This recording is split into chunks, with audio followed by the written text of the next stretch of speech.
What if I told you the world's deadliest biological weapon isn't made in a laboratory, it's created inside the head of a king cobra? But how does it make its venom? Snake venom doesn't come from outside.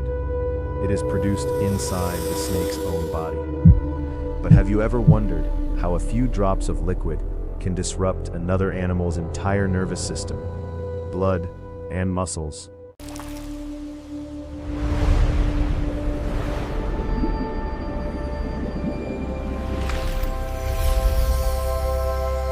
Inside the snake, a remarkable defense unfolds.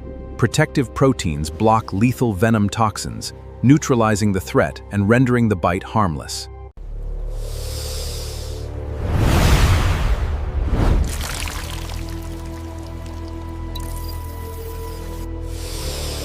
The king cobra possesses a lethal innovation. Inside, a complex chemical factory swirls with toxic proteins. It is nature's most advanced biological weapon.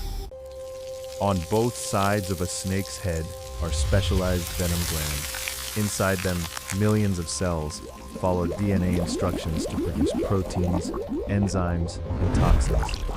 These components combine to create an incredibly complex mixture known as venom. And venom isn't just a weapon for hunting or defense.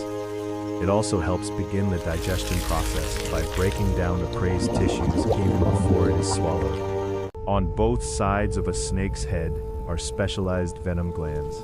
Inside them, millions of cells follow DNA instructions to produce proteins, enzymes, and toxins. These components combine to create an incredibly complex mixture known as venom.